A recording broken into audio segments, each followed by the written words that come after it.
41 years on the federal bench, and nobody in my son-in-law's family knew a thing about it.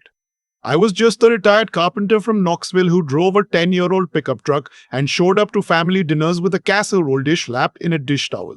That was fine by me. My nephew stood at Simmons. I turned bit 68 last March. My hands still look like a carpenter's hands. Thick knuckles. A few old scars. Permanently stained with something even though I haven't touched a lathe in years. When I retired from the federal judiciary in 2019, I made a deliberate choice. No more suits. No more clerks. No more being your honor from the moment I walked into a building. I moved back to the house I grew up in, outside Knoxville, and I told almost nobody what I'd spent my career doing. My daughter knew, obviously, a handful of old friends. That was it. I just wanted to be a man again, not a title. My daughter, I'll call her my daughter because that's what she is, everything to me. She married Connor 2 years before I retired. I was still on the bench then, still flying back to Washington every other week, still deep in the middle of things. She was 29. He was 32. He was a corporate litigator at a firm in Nashville, the kind of firm with its name on a building downtown. He came from money. His father, Lawrence, had built a regional insurance empire over 30 years. His mother, Diane, served on 3 non-profit boards and made sure everyone at every dinner table knew it. The first time I met Connor, he shook my hand and looked at my truck and said, "Do you do finish work or mostly framing?" He assumed I was a tradesman. I said I did a little of everything. He nodded and turned to talk to someone else. I didn't correct him. That was the beginning. For the first year of their marriage, it was mostly small things. Connor would talk over me at dinner. He'd explain legal concepts to me slowly, like I was a child who needed the terms defined. One Thanksgiving, he spent 20 minutes telling me why federal sentencing guidelines were outdated. And I sat there eating my mashed potatoes, nodding, saying, "Is that right?" He had no idea I'd written 3 opinions that shaped those very guidelines. I genuinely found it funny that year. My daughter caught my eye across the table and pressed her lips together to keep from smiling. But Connor was not the kind of man who stays at a low simmer. By the second year, the condescension had a harder edge. It wasn't just that he didn't take me seriously. He started making a point of it. His parents would visit, and Lawrence would ask what everyone did, and Connor would say, "Art does carpentry. Mostly retired now," and wave his hand in a way that was meant to signal, "He's not important. Move on." I watched his mother smile politely and then redirect her attention to Connor's career, his cases, his billing rate. I was furniture. My daughter started getting quieter at family dinners. That was the part I noticed most. She had always been the loudest person in any room, full of opinions, genuinely interested in arguing about everything. Watching her go quiet was like watching someone slowly turn the volume on a radio. By the time you notice it, it's already been going on for a while. I asked her once, driving her to the airport after a visit, whether she was all right. She said, "Dad, it's fine. He just has a big personality." I said, "I know. So do you." She looked out the window and didn't say anything else. I drove home thinking about the things I wasn't going to say yet. The 3rd year was when Lawrence started making the carpentry jokes. He was not a mean man, I don't think. Not deliberately. He was just the kind of man who had been important for so long that he'd forgotten the effect of his words on people below his perceived station. At his and Diane's anniversary party, their 40th, a big event at a country club in Brentwood, he introduced me to his colleagues as our daughter-in-law's father. He does woodwork. There was a pause after it that was meant to land a certain way. A few people smiled with their mouths only. Connor laughed and said, "Art breathed the birdhouse last summer. Real craftsman." I sipped my club soda. The man standing next to Lawrence, a federal prosecutor named Holt, looked at me with a kind of polite pity that I recognized. The look people give someone they've already decided doesn't belong in the room. I had given that look myself once or twice. Early in my career, before I understood what it cost. I wasn't proud of it. I knew what it felt like to receive it now. I smiled at Holt and asked him which district. He told me. I asked about his caseload in a general way. He looked slightly surprised that I knew enough to ask. We talked for a few minutes. He was sharp. I liked him, actually. Connor watched that conversation from across the room with an expression I couldn't quite read. Sometime that fall, my daughter called me on a Tuesday evening. She almost never called on weekdays, and she was crying. Not loudly, but that particular kind of crying where someone is trying very hard to sound like they are not. She said Connor had told her that she needed to stop inviting me to professional events because it was embarrassing for her to have a father with no credentials in rooms full of attorneys. No credentials. I sat in my kitchen in Knoxville for a long time after that call. My dog, an old lab named Huck, put his head in my lap. I stared at the wall. I thought about my 31 years in the Tennessee state courts before the federal appointment. I thought about the 412 published opinions, the 2 Supreme Court citations, the law school named reading room, the letter I still had somewhere in a box from a Chief Justice thanking me personally for my service. I thought about every single thing I had worked for, quietly, without ever needing anyone to announce it at a dinner party. And I thought about my daughter crying on the phone on a Tuesday. I called her back and I told her I wasn't embarrassed, and she shouldn't be either, and that was the end of it for that night. But something settled in me after that call. Not anger, exactly. More like a decision. I had been letting this run its course because I genuinely believed, that Connor would figure it out on his own, or my daughter would eventually see clearly enough to make her own choice. I didn't want to force anything. It was her life, her marriage, her decision. But I also understood by that point that sometimes you don't get clarity until something makes it unavoidable. The event happened in April. Connor made partner at the firm. It was a real achievement. I want to be clear about that.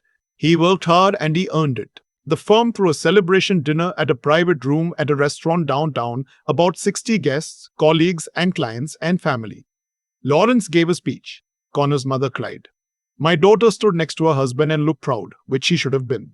I was seated at a table near the back with some of Connor's relatives I'd never met, a cousin who sold real estate, an uncle who retired from the military, and their spouses. Good people. We talked easily. The cousin's wife had grown up 20 minutes from Knoxville, and we swapped names of old diners that had closed. During the cocktail hour, Connor was making rounds with Lawrence, introducing him to the firm's senior partners. I watched them work the room. They were good at it, smooth and practiced. Lawrence had that particular wealthy man's ease, the ability to make each person feel briefly important before he moved on. They got to my table eventually. Lawrence said, and this is Arthur, he's family, our daughter-in-law's father. He does carpentry out of Knoxville. He said it the way you would describe a piece of furniture, not unkind. Just placed. Connor smiled at the 2 partners standing with them. He said, Art's been very supportive of our daughter-in-law over the years. Real salt of the earth guy. Salt of the earth. I thanked him and shook the partners' hands. One of them, a woman named Patricia. No, wait, I need a different name from the list. Her name was Sandra. Sandra Elliott, one of the senior partners. She looked at me for a moment with that slightly longer attention people give when something doesn't quite add up. She asked where I was from originally. I told her Knoxville, grew up there, went to UT for undergrad. She asked where I went after that. I said I went to Vanderbilt Law. The room shifted slightly, not dramatically. Just. Sandra's posture changed. She tilted her head. Connor's smile went briefly still. I didn't say anything else. I just let it sit there. Lawrence said, Oh, I didn't know you had a law degree, Arthur. I said I did. He asked if I'd ever practiced. I said I had, for a while. Connor said with a laugh that had a tight edge to it. Art, you should have mentioned that. All those dinners talking about lumber and you never said you went to law school. He laughed again. A few people around us laughed too, because it was that kind of laugh. The kind that tells people in the room how to feel. Sandra was not laughing. She was looking at me steadily. She said, Where did you practice? I said state courts mostly. A long time. She said, For how long? I said 31 years in the state system and then a federal appointment in 2000. The laughter stopped. Lawrence said, A federal appointment. He said it slowly, like he was testing the words. I said yes. He asked which court. I told him, there is a particular silence that happens when a room of lawyers processes information they weren't expecting. It has a specific texture. It's not just quiet. It's the sound of people recalibrating everything they thought they understood about a situation. I'd heard it in courtrooms. I recognized it here. Sandra said quietly, You were the Article 3 judge. Simmons. United States District Court, Eastern District of Tennessee? I said yes. She looked at Connor. She looked at Lawrence. She looked back at me. Connor's face had gone a kind of grey I hadn't seen before. I want to be honest about what I felt in that moment. It wasn't triumph. I had not planned this evening. I hadn't engineered this conversation or waited for this specific room. Sandra had simply asked a direct question and I had answered it. That's all. What I felt was mostly a very old tiredness. The tiredness of having held something for a long time that you didn't want to hold anymore. Lawrence said something like, I didn't realize. Connor never mentioned. I said Connor didn't know. Almost no one did when I retired or wanted to be private about it. Lawrence looked at his son. Connor was looking at my daughter. She was standing slightly apart from the group now, watching. Her expression was not readable to me in that moment. She was very still. Later that evening, after dinner, after the speeches, after the handshakes, Sandra found me near the coat check. She said she had clerked for a colleague of mine 20 years ago. We talked for about 15 minutes about people we both knew, cases that had mattered. She was generous and warm in a way that felt genuine. Before she left, she said, "It was an honor, Your Honor." She smiled when she said it. I drove home alone that night. My daughter had stayed with Connor. The drive back to my hotel was 40 minutes. I thought about her the whole way. She called me at 7:30 the next morning. I was having coffee by the window. She said, "Dad, how long have you known that he was treating you that way?" I said I'd noticed it for a while. She said, "Why didn't you say something?" I told her the truth. I told her that it wasn't my place to decide when she was ready to see it. That the problem was never about me. I'd been fine. The problem was how he talked about her when he thought the room wasn't worth impressing. I had watched him dim her, quietly and consistently, for 3 years. That was the thing that had kept me up at nights, not the Carpenter jokes. She was quiet for a long time. Then she said, "I know." We didn't talk about Connor much after that. Not that day, not for several weeks. She was working through something privately, and I knew better than to push. My daughter has always needed to arrive at her own conclusions. It's one of the best things about her and also the most maddening. What I can tell you is that by June, she had retained a divorce attorney. Not from Connor's firm, obviously, not from anyone in that network, and by August she had filed. It was not a dramatic process, at least not from the outside. Connor did not contest much. I think he understood, somewhere in the part of himself that was genuinely intelligent, what had happened and why, even if he couldn't admit it directly. Lawrence called me once, in July. He was stilted and formal on the phone and I could tell it cost him something to make the call. He said he owed me an apology for the way I'd been introduced at family events. He said he hadn't known. I told him I understood and I meant it. He was not a bad man. He had just never learned to look past the surface of a person. That's a failure of imagination, more than character, in my experience. I said I hoped we could be civil going forward for my daughter's sake. He said yes. That was the last real conversation we had. The firm, I heard through my daughter, had some interesting conversations of its own following the dinner. Sandra apparently had mentioned to the managing partners that they'd had a retired federal judge at the table and hadn't known it. The way she told the story, I gathered, did not reflect especially well on Connor's judgment. There were professional consequences I won't pretend I tracked carefully, because that wasn't why any of it mattered to me. What mattered to me was a Sunday in September. My daughter drove down to Knoxville. She'd been down a few times that summer, but this visit was different. She wasn't sad, or at least not primarily sad. She helped me fix the fence along the side yard that had been leaning since the spring.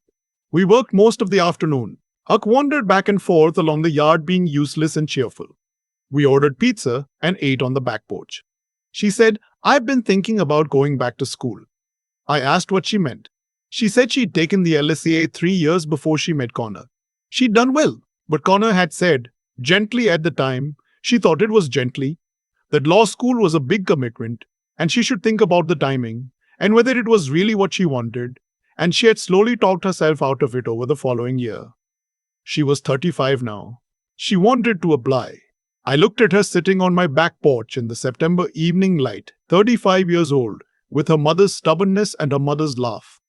And I thought about how long I'd been watching her make herself smaller to fit inside someone else's idea of who she should be. I said, "You'd make a hell of a lawyer." She looked at me and said, "I know." She laughed.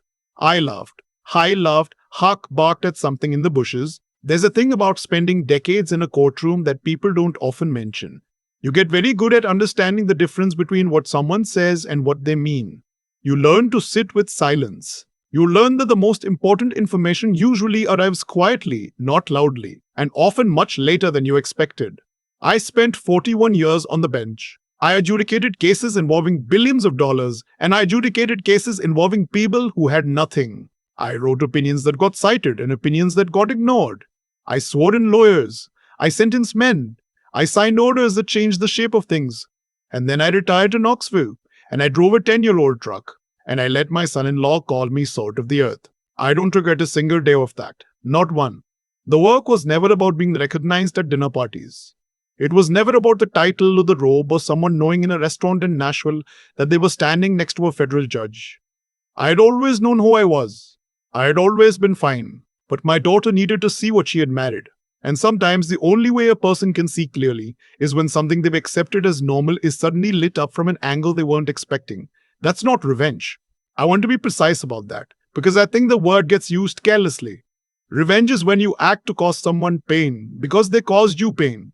I didn't do that. I answered a direct question honestly, in a room full of lawyers who asked follow-ups, and I let the consequences be whatever they were going to be. The consequences turned out to be significant for Connor's reputation, for the dynamic at the firm, for my daughter's willingness to finally look at the things she'd been carefully not looking at for 3 years. But I had no control over any of that. I just told the truth. Last November, I drove up to Nashville to have dinner with my daughter and 2 of her law school classmates. She's in her first year now. Doing well, doing very well actually. Though I keep that pride to myself most of the time. We went to a small Italian place she likes. The classmates were both younger than her in their mid-20s, and they were a little nervous meeting her father without knowing anything about him. One of them asked me what I did. I said I was retired. He asked from what. I said the law, mostly. He nodded and went back to his pasta. My daughter caught my eye across the table and pressed her lips together, just the way she used to at Thanksgiving dinners when I was sitting across from her son-in-law explaining federal guidelines to me. I raised my water glass slightly. She raised hers. That was enough. I've thought a lot about what actually happened that April evening in Nashville. Not the surface of it, not Sandra standing up, not Lawrence's face, not Connor going grey. The deeper machinery of it. How it all arrived exactly when it needed to. Connor wasn't a stupid man. That's the part people miss when they hear a story like this. He was genuinely talented, genuinely hardworking, and he had built something real at that firm. But somewhere in the process of becoming successful, he had made a quiet error in reasoning that a lot of accomplished people make. He had confused his credentials with his character. He believed that because he could name what he'd earned, he could also rank everyone around him. He looked at my truck and my hands and my casserole dish and he decided, before I had said a single word to him, exactly what I was worth. And then he spent 3 years acting on that decision without ever questioning it. That's not cruelty, exactly. It's laziness. Moral laziness. The decision to stop looking at a person and start managing your idea of them instead. The thing about moral laziness is that it compounds. Connor didn't just stop looking at me. He stopped looking at my daughter too. He stopped asking what she wanted. He stopped noticing when she went quiet. He had filed her into a category as well. And the category was supportive wife. And he maintained that category even as she was slowly disappearing inside it. The damage he did to her was quieter than the damage he did to me, and it lasted longer. I spent 41 years watching human behavior in a very specific context, a courtroom, where people cannot easily hide what they are because the stakes are too high and the pressure is too sustained. And the thing I learned over and over and over is that character is not a fixed thing. It's a practice. Every day you either practice honesty or you practice deception.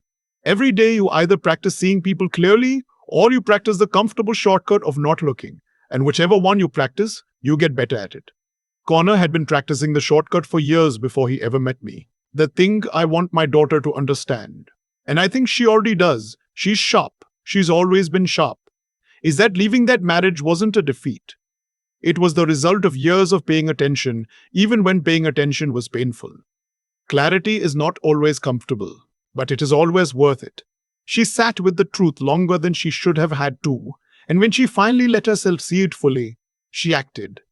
That took more courage than anything I ever did. As for me, I have no bitterness about the 3 years of carpentry jokes and salt of the earth introductions. I made a choice to be private about my past, and I lived with the consequences of that choice, and I would make the same choice again. What I wanted after 41 years of being Your Honor was just to be Arthur. to be a man with a dog and a back porch and a leaning fence that needed fixing in the spring. That was enough. It still is. The only thing I would change, if I'm being fully honest, is this. I would have asked my daughter sooner whether she was all right. Not to force anything, not to make her choose before she was ready. Just to let her know I was paying attention.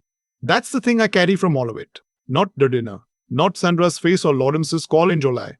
Just that Tuesday night phone call. My daughter crying quietly on the other end, and me sitting in my kitchen realizing I had been so committed to letting her find her own way that I had waited a little too long to simply say, I see what's happening, and you don't have to pretend it isn't. She's in law school now. First year. She's going to be formidable. I already knew that. I've known it for 35 years. But it's something else entirely to watch it become true.